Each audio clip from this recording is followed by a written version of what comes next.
আজকের গল্প গাধার প্রথম ভালোবাসা। বহু বছর আগে মোহনপুর নামে এক সুন্দর গ্রাম ছিল, আর সেই গ্রামের লোকেরা সবাই মিলেমিশে থাকত। সেই গ্রামে পল্টু নামে এক গরিব ধোপা তার গাধার সাথে থাকত। পল্টু তার গাধাকে ভালোবেসে ভগলু বলে ডাকত। এখন বাড়িতে ওয়াশিং মেশিন এসে যাওয়ায় ধোপার আমদানিও কমে গেছিল, যার জন্য সে নিজের আর ভগলুর খাবার জোটাতে পারছিল না। পেট ভরে খাওয়া না পেয়ে ভগলুও খুব দুর্বল হয়ে পড়ছিল। পল্টু সব সময় ভগলুর স্বাস্থ্য নিয়ে চিন্তা করত। একদিন ঠান্ডার সময় পল্টু ভগলুকে নিয়ে জঙ্গল দিয়ে যাচ্ছিল। তক্ষুনি হঠাৎ করে ভীষণ জোরে একটা ঠান্ডা হাওয়ার ঝড় উঠল, আর অতিরিক্ত ঠান্ডা হওয়ায় ভগলু ভীষণভাবে কাঁপতে শুরু করলো। ওকে ওইভাবে কাঁপতে দেখে পল্টু ভীষণ ঘাবড়ে গেল। মনে হচ্ছে আমি যদি তাড়াতাড়ি কোনো উপায় বের না করি তাহলে ঠান্ডায় আমার ভগলুটা মরেই যাবে। এর জন্য আমি না হয় একটু আগুন জ্বালি, এখানে ঠান্ডা থেকে একটু হলেও আরাম পাবে ও। পল্টু আগুন ধরানোর জন্য যেই কাঠ কুড়োতে গেল, সে একটা মরা সিংহ দেখতে পেল, আর তক্ষুনি তার মাথায় একটা মতলব এলো। সে তাড়াতাড়ি সেই সিংহের চামড়াটা নিজের ভগলুকে পরিয়ে দিল, যাতে ওর একটু গরম লাগে। আর ভগলুকে সে নিজের গ্রামের দিকে নিয়ে রওনা হলো। হাঁটতে হাঁটতে সে ভগলুকে বলল, দেখ ভগলু, একদম ফিট ড্রেস এনেছি তোর জন্য। আমার সোনা ভগলু রে, ঠিক যেন জঙ্গলের রাজার মতো দেখতে লাগছে তোকে। কিছুক্ষণের মধ্যে ঝড়টাও থেমে গেল, আর ওরা তাদের গ্রামে গিয়ে পৌঁছলো। কিন্তু যেই না পল্টু আর তার সাথে ভগলুকে দেখলো গ্রামবাসীরা, সবাই ভয় পেয়ে এদিক ওদিক পালাতে লাগলো আর চিৎকার করতে লাগলো।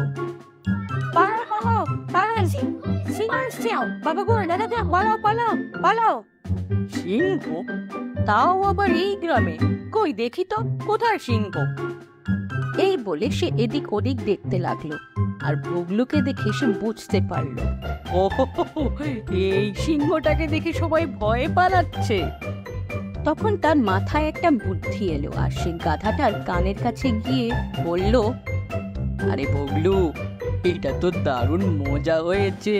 দেখ, একেই বলে ভাগ্য। সবাই এখন তোকে দেখে ভয় পালাচ্ছে। চল, এই সুযোগের সদ্ব্যবহার করা যাক। কিন্তু আমার একটা কথা মনে রাখবি, আজ থেকে নিজের মুখে কুলু পেটে নি, আর হ্যাঁ, একটাও আওয়াজ করবি না, বুঝেছিস তো?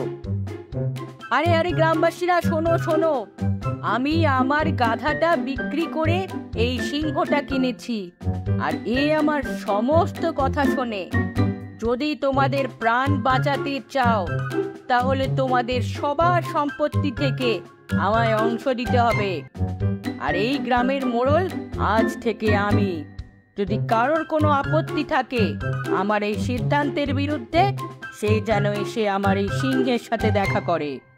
গ্রামের সবার নিজের প্রাণ ভীষণ প্রিয় ছিল, আর তারা সবাই মিলে মেনে নিল পল্টুর সমস্ত কথা, আর তারা পল্টুকেই গ্রামের মোড়ল বানিয়ে দিল। এবারে পল্টু আর ভগলু দুজনেই আরাম করে থাকতে শুরু করলো, আর বিনা মেহনতে পেট ভরে খাবার পেতে শুরু করলো। এরকম করতে করতে কিছু দিন কেটে গেল। একদিন পল্টু প্রধান সভায় বসেছিল, আর ভগলুও পাশের ক্ষেতে ঘুরে বেড়াচ্ছিল। তখন হঠাৎ করে এক সুন্দরী গাধি সেখানে এলে ভগলুর হার্টবিট বেড়ে গেল। সে ওই সুন্দরী গাধিটাকে দেখে বলতে লাগলো, তোকে দেখে ও সুন্দরী, আমি হলাম যে পাগল। এখন ভাবি তোকে নিয়ে লিখবো আমি গজল। এই গোলাপি ঠোঁট আর সোনালি নেত আর সুন্দর গড়ন, আজ প্লিজ হয়ে যা তুই আমার প্রিয়তমা। সিংহরূপী গাধার এই প্রেম প্রস্তাব শুনে গাধিও খুব খুশি হয়ে বলল, দেখি তোমার ওই সোনালি কেশ, মোটা মোটা গান আর মদমস্ত চাল, আমার হৃদয়টাও হয়ে গেল মন। এবার শুনে তোমার শায়েরি, আমি হলাম পাগল। তোমার নামেই পরবো সিঁদুর, পায়ে হবে মন। ভীষণ খুশি হয়ে গাধীটা হ্যাঁ বলে আনন্দে মাথা নেড়ে বলতে লাগলো,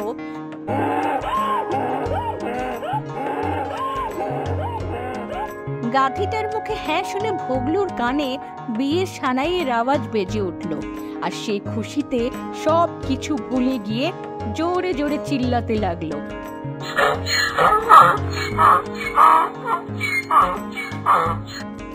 পাশেই দাঁড়িয়ে পল্টু সব দেখছিল। আর গ্রামবাসীদের বুঝতে দেরি হলো না যে সিংহের চামড়া গায়ে দিয়ে আসলে সেটা পল্টুর গাধা ভোগলু।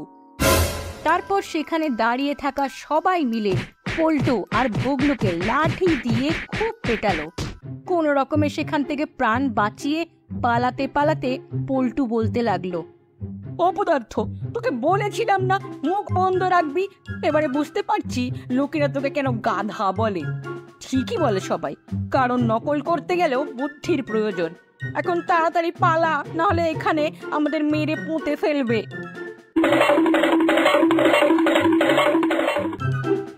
আজকের গল্প জাদুই ম্যাগির গাছ। অনেকদিন আগের কথা, একটা খুব সুন্দর গ্রাম ছিল। সেই গ্রামের একটা ঘর ছিল শান্তা দেবীর, যে নিজের ছেলে সুন্দরর সাথে থাকত। শান্তা দেবী ছিল খুব গরিব, আর যেমন তেমন করে সে নিজের সংসার চালাতো। কিন্তু গরিব হওয়া সত্ত্বেও সে নিজের ছেলে সুন্দরকে স্কুলে পাঠানো বন্ধ করেনি। অন্যদিকে সুন্দর ছিল ভীষণ লায়েক আর বুদ্ধিমান বাচ্চা।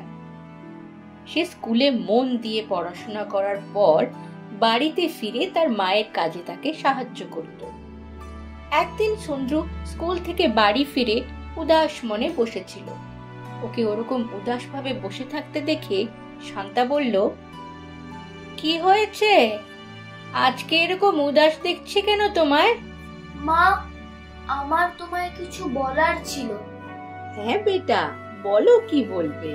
মা, স্কুলে বাচ্চারা ম্যাগি নিয়ে আসে আর আমি রোজ রুটি আর আচার নিয়ে যাই। সবাই আমাকে গরিব বলে মজা করে।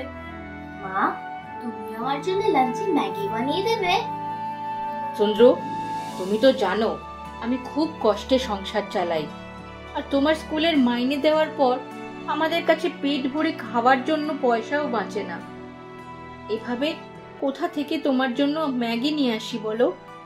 আর স্কুলে কেউ তোমায় মজা করলে করতে দাও ওদের বলো যে ম্যাগির থেকে বেশি সুস্বাদু মায়ের হাতের বানানো রুটি। আর হ্যাঁ, কালকে তোমার জন্য তোমার পছন্দের সবজি বানাবো।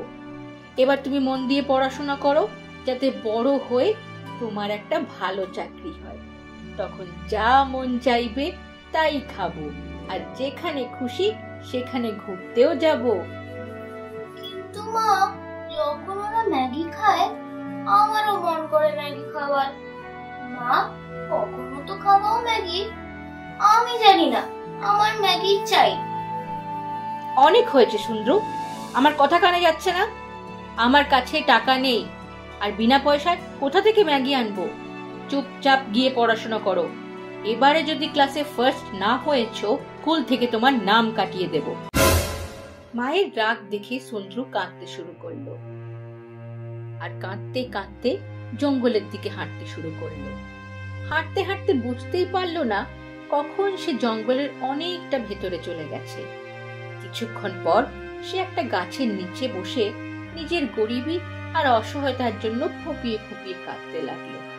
সে জোরে জোরে কাঁদছিল, আর হঠাৎ একটা আওয়াজ শুনতে পেল। আরে বাচ্চা, কি হলো? আর তুমি এই জঙ্গলে একা কেন এসেছো? হঠাৎ করে এরকম একটা আওয়াজ পেয়ে সে থতমত খেয়ে গেল, আর এদিক ওদিক দেখতে লাগলো। अरे तेरा ध्यान किधर है? तेरा हीरो इधर है। अरे पीछे देखो, पीछे। সুন্দর পেছন ফিরে দেখলো গাছটার চোখ মুখ আর সে কথাও বলছে। এটা দেখে সে খুব ভয় পেয়ে গেল। আরে ভয় পেও না, ভয় পেও না, আমি তোমায় মারবো না। আমায় বলো কি হয়েছে, কাঁদছো কেন? সুন্দর সমস্ত ব্যাপারটা গাছটাকে বলল। গাছটা সব শুনে বলল, ব্যাস, এইটুকু ব্যাপারের জন্য তুমি এত চিন্তা করছো? ম্যাগির থেকে ভালো তুমি আমার এই মিষ্টি মিষ্টি ফল খেয়ে নাও। ফল নয়, আমি ম্যাগি খাবো। আচ্ছা বাবা, আচ্ছা, আমি এক্ষুনি সব ঠিক করে দিচ্ছি। চোখটা বন্ধ করো এবার। গাছটার কথা শুনে চন্দ্র তার চোখ বন্ধ করলো। হলুদ রঙের প্যাকেট জার রেডি হয়ে যায় ঝটপট, খেয়ে সুন্দরু খুশিতে একদম হয়ে যাবে লটপট। গিলি গিলি গিলি গিলি গিলি গিলি গিলি গিলি ছু। কিছুক্ষণ পর যখন সুন্দর চোখ খুলল, সে দেখলো গাছটায় ফলের জায়গায় ম্যাগির প্যাকেট ঝুলছে। আরে বাহ, এতগুলো ম্যাগি! এতগুলো ম্যাগির প্যাকেট আমি আগে কখনো দেখিনি। কিন্তু এইগুলো আমি পারবো কিভাবে? আমি তো গাছে উঠতে পারি না। ও, তাহলে আরো এক সমস্যা। চলো দেখি, আবার চোখটা বন্ধ করো, এটাকেও এক্ষুনি ঠিক করে দেওয়া যাক। আর যেই সুন্দর চোখ খুলে তাকালো, মাটিতে ম্যাগির প্যাকেটের পাহাড় জমা হয়েছিল তার সামনে। এতগুলো ম্যাগির প্যাকেট দেখে সে দারুণ খুশি হয়ে গেল। যত ম্যাগি চাই নিয়ে যাও, তুমি খাও আর তোমার মাকেও খাওয়াও। আর হ্যাঁ, এরকম ছোট ছোট কথায় রাগ করে জঙ্গলে একা একা আসতে নেই। এখানে অনেক জঙ্গলি জানোয়ার আছে যা তোমার ক্ষতি করতে পারে। আর হ্যাঁ বেটা, মা বাবারা তাদের সাধ্যের বাইরে গিয়েও নিজেদের বাচ্চাদের শখ আহ্লাদ পুরো করার চেষ্টা করে। তাই তাদের উপর কখনো কোনো কথা নিয়ে রাগ বা অভিমান করতে নেই। এবারে ঝটপট বাড়ি যাও, তোমার মাকে সরি বলবে। হ্যাঁ, আপনি ঠিক বলেছেন। আমার মা আমায় খুব ভালোবাসে, কিন্তু আমি রাগের মাথায় সেসব ভুলে গেছিলাম আর এখানে চলে এসেছিলাম। দুয়ের পর থেকে আমি আর এরকম কিচ্ছু করব না। আর এতগুলো ম্যাগির জন্য আপনাকে অনেক অনেক ধন্যবাদ। তারপর সুন্দরু অনেকগুলো ম্যাগি নিয়ে খুশি খুশি হয়ে নিজের বাড়ির দিকে চলল। বন্ধুরা, গাছ আঙ্কেলের কথা আমি তো বুঝে গেলাম। আর এবার থেকে কোনো জিনিসের জন্য আমি কখনো জেদ করব না। আশা করি তোমাদের বুঝতে বাকি নেই। আর আমাদের এই গল্পটা যদি তোমাদের ভালো লেগে থাকে তো এই ভিডিওটা লাইক করবে আর এই চ্যানেলটা সাবস্ক্রাইবও করবে। সাবস্ক্রাইব না করলে আমার পরের গল্প শুনবে কিভাবে?